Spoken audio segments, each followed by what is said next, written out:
Hello. I'm always enjoying your responses, just so you know. And I can't help but actually laugh aloud when you're saying something funny. Um, okay.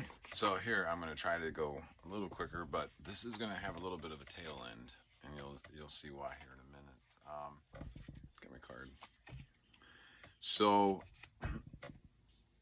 the first thing that we're wanting to talk about are what are the harms of misgendering. Um, so according to Betcher, you've got it can harm one's self-respect. It can create microaggressions or macroaggressions towards those that are trans, and you can also have political ramifications, cultural, even in school, so other different environments, and of course, me keeping the fact that I was gay for so long, and when I finally told my mom, um, she was in the hospital. She'd be dying about 3 months later, and she was in the hospital, and she said she kept saying something. She knew something was wrong, and I was going through a lot. I was 18, and hormones are pumping, and I just wanted a relationship. I remember I spent money calling 1-800 numbers, psychic, and things like that. Like, when am I going to have a relationship? It's been one of my number one things for a long time. Not that I'm completely content by myself. Um, I can entertain myself days on end without stop. But she finally convinced me over the phone to tell her, and I said, well, because I kept telling her, I said, I don't, everything's fine, or it doesn't matter, or stuff like that. But she just kept badgering me for it, and so I said, Mom, I think I might be gay.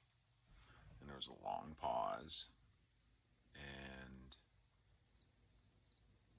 I heard her say across the phone, she said, if you ever say that again, I will disown you. Now, I've since talked to my aunt, who she said I talked to your mother right after that phone call. This would have been in '89, and she said she just didn't know how to deal with it, but that she loved you, and I have always known my mom loves me, of course. Um, she and I had a particular bond because my older sister was gone by the time I was 13, and my brother ended up going into the Malma youth camp and then ended up going into the army. So it was like my mom and I for a good while, 13 to 18 when she died. And that was pretty devastating. But I had accepted it, and I started telling people after my mom died. And everybody was very supportive. Um, and I identified with it very deeply. I, I don't know why per se, but I did look back. I have looked back. I've written a lot of sentence stems, trying to work myself back to straight. Did that. Now I was able to increase the viability of me being with a woman, and there actually is a woman interest in my life. I have not been with a woman since I was 19.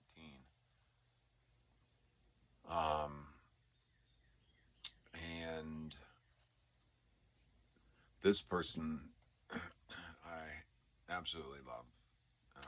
We go to music festivals together. That's where we met, and we adore each other. And I was telling her my window is getting closer down for me having a kid, and so she said, well, in 5 to 10 years, if we're both not with anybody, let's have a kid. So that might still be in the future, and I would treat it very well, and I would still treat it as a monogamous relationship. I've never had a problem, you know, with either male, female, or man, woman. So to continue on with this, so she would Betcher would let's see, oh yes, so would Betcher consider a trans woman a woman? Yes, and that would be basically because of essentially how male and female are different than man and woman. Not stating female, stating woman. And so the gender is the uniqueness. You know, one can get it. One can get it. Um, Male genitalia, but you want to, um, or you feel you have the desire, you feel that you need to express a woman or a man, depending on the situation. So there's a difference between the actual physical, scientific male, female, and the more culturally constructed. I mean, obvious dresses. Men wore kilts and essentially dresses. Makeup. Men wore makeup and wore and things like this. All these things. High heels. I have some things against high heels. I really do. I feel that not that I would, you know, criticize anybody for having it. It's just I know people have such ruinous results if they wear heels too much, and it seems to be a prop. But I occasionally women around me that I love dearly, family and whatnot. They occasionally wear heels. My family's not much of that though. We're pretty earthy. We like getting our hands dirty and making music and painting and stuff like that. So it's a construct. It's a construct that's following a particular culture. What a female is, the role of a female in Islamic country is going to be different than in a communist country like China. It's going to be different in America. It's going to be different in places, and so those things are going to be sort of what people are going to identify with. You wouldn't have necessarily a person who's transgender here dressing as women do here. Um, it's not like I'm not saying there isn't one, but I haven't seen a transgender woman walking around in a complete hijab and stuff like that. I mean, there's a cultural connection that they're having. So I understand the difference on that. And then you also have, when you have, like you said, the sexual orientation and the sexual identity, and then the gender expression and the gender identity. Because you can have a sexual expression, sexual orientation, like say, sexual orientation, towards men, but you also present, identify as a man, and still have a relationship with that person.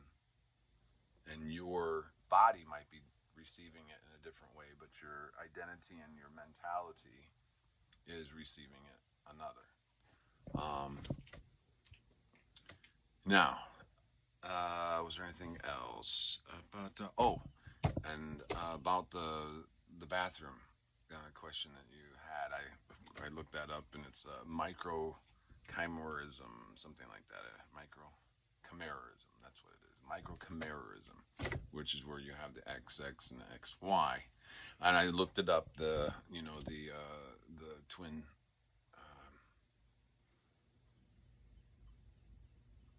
Twin absorption syndrome. I'm sorry, I forgot the exact name of that, but it was very fascinating. So I did a little more research and everything, and I see that it's not that the chromosomes. I'm sure you know this. I'm not pretending to inform you of any of this, but yeah, it's very, you know, it's the cells left from behind. So technically, you'd still be able to use a bathroom legally speaking, of course.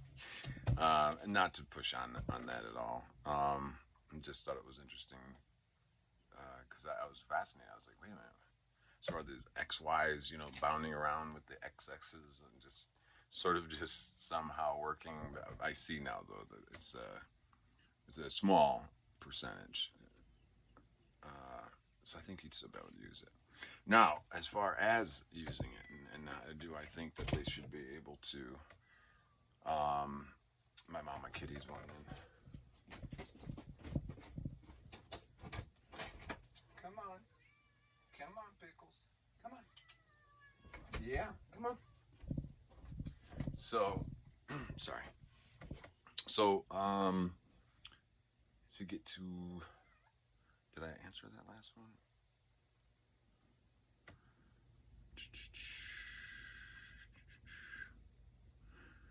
Oh, about them being moral or not. That's a tough question. It's a tough question. I understand both viewpoints. I would have no problem. Um, I'm extremely easygoing. The interesting thing is, I actually live my family. I have two members. I have actually three family members that live. Two of them live here. With, well, actually, no. One recently got their own place. Um, the other one here is my brother, and then I also have a second cousin who is a trans woman, presents and takes the hormones and stuff. And I had a big relationship with him, like a very, you know, uncle, fatherly figure. He had his dad, but he wasn't very present. He went into the Marines, did I think 6 years. I don't think it was the eight. It might have been the eight. In any case, so he came back and he had a kid, and then went trans about 4 or 5 years ago, and works at a bank, and he's happy. He has a wife, a female, not a trans, although she seems to present a little tomboyish for sure, or earthy. You know, get out in the farm, take stuff down, skinny, beautiful. And so he had a child, a son, and then he had another son with this current wife, and they are married, and they go out and present, present like that. And he doesn't seem to have that much trouble. He does, she does have a lot of fear, and I try to speak with him about that. Um, and my brother, my older brother, 57, he went trans about 8 years ago. He was trans for 2, 3 years, took hormones. He's very tall. Otherwise, he was very presentable, or you know, presented well. But he's like 6'8", so it's like he still has some masculine features and a very masculine Adam's apple. I suppose mine's probably not too small either. That's where you get that deeper voice, I guess.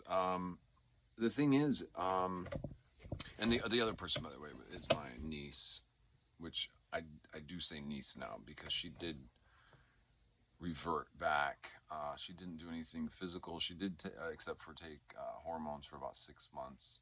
She started before I knew, a year before I knew. So she was about 13, well, maybe 14 when she would have started that, but only my sister knew at the time. And then when everybody started finding out, because he at the time wanted to move slowly outwards and getting everybody kind of used to it and whatnot. Um, and I always supported him. I never spoke a word of, he shouldn't do that or anything. But I did miss my niece. She was beautiful, and she is beautiful today. She did, after about 6 months of hormones, she decided on her own that she wanted to hold off on doing the hormones. And a few months later, it started, there was a slow little movement of beginning to call her a she and her. And she started presenting. Um, she's beautiful and absolutely adorable and kind and considerate and empathetic, as really all my nieces and nephews here are very artistic people.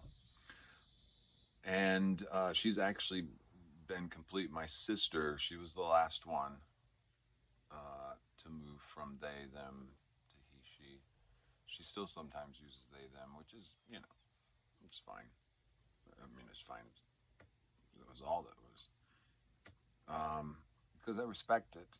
I, I, I do. I question. My brother also stopped about 4 or 5 years ago. He said it was Mother's Day, and the kids gave cards to the mom, and then they came in to him, and they said, "Happy Mother's Day," and he said he felt this weird disconnect where it just clicked, and he's just like, "No, the mother should be getting this. I'm supposed to," and it just clicked for him, and he went back. Now he did this. He's 57 right now. So yeah, he would have done this around 50. Yeah, somewhere around there. Late bloomer for sure on that one. I think a lot of it happens to do with undefined, untalked about sexual explorations that happen when you're growing up. I have a feeling that I kind of got focused in on this when I was 5, I think, out in the backwoods. A neighborhood boy, older neighborhood boy, messed around with us. When I went to go live with my mother, there was a night. There was a lot of people over for a holiday or something, family reunion, something I can't quite remember. But somebody, I woke up. This is what I've been 10 years old. I woke up somebody on my back. Uh, so there are other instances that sort of kind of prepped me. I might call it right now like a distraction. It was a distraction from things, and it put a focus on it. It put a focus, and it's so deeply rooted. I've done sentences trying to get not rid of, but swap over to switch over into, because I find women beautiful, all that type of things. So, uh, but it just doesn't work. And the way I see it, a lot of people are harmed and they still push through and they accept their lot, and that's what I do. I accept my lot and I try to be as moral as I can possibly be. And I remember Jackson, that's my niece. She kept the Jackson name. She likes the name Jackson, so she is keeping that. But I remember she came in frustrated one night, and I was consoling her, but at the time he was presenting as he, and I did make I worded something that identified the she-ness, and I apologized, and she looked at me, I'm calling her she because that's what she's calling now. Um, she looked at me and she said, "Don't worry about it. It doesn't bother me." And I looked her in the eye and I said, "I love all of you. I have not stopped loving who you were or who you are now." I said, "But I see the whole picture of you." And she kind of paused and she said, "Thank you, thank you." And I get a sense sometimes people don't necessarily want to get rid of, even if they want to continue to present as that. I don't like the term dead naming. It's that's taking away from what they were leading up, even if they felt that they wanted to present one way or another. I mean, this is who they were. Snowball fights and stuff like that, you know? It's like you can't show videos and pictures of that because it's not presenting the current image, but this was still Jackson. It's a tough question. And surely I agree, you know, the Native Americans and stuff, I already know this, of course, you know, there's two spirits. Oh, you wouldn't know, but I'm a quarter Cherokee, so uh, I know a little bit about it in that framework, and that's how I kind of look at myself. Um, I consider myself actually to be the flower of the tree. You got your family trees, and a lot of people are branches, keeping them, keeping the tree growing, the genealogy growing, and everything. But every here and there, there's a flower that blooms. There's a flower that blooms. That this tree was able to support and allow that beauty simply just to come through. And so I see that kind of how I am. So if I never have any progeny and whatnot, I'm trying to be the best flower I can be for my family. I do my music and my art and all that. Plus, I am a regular psychologist, advisor, all kinds of things. But I love it. Like, it's so wonderful when I show people so many things. It's just simplicity. Simplicity is everything. Even the best songs, all of it. Simplicity. Beethoven. Simplicity. The stuff that's really pows you. It's the simple stuff.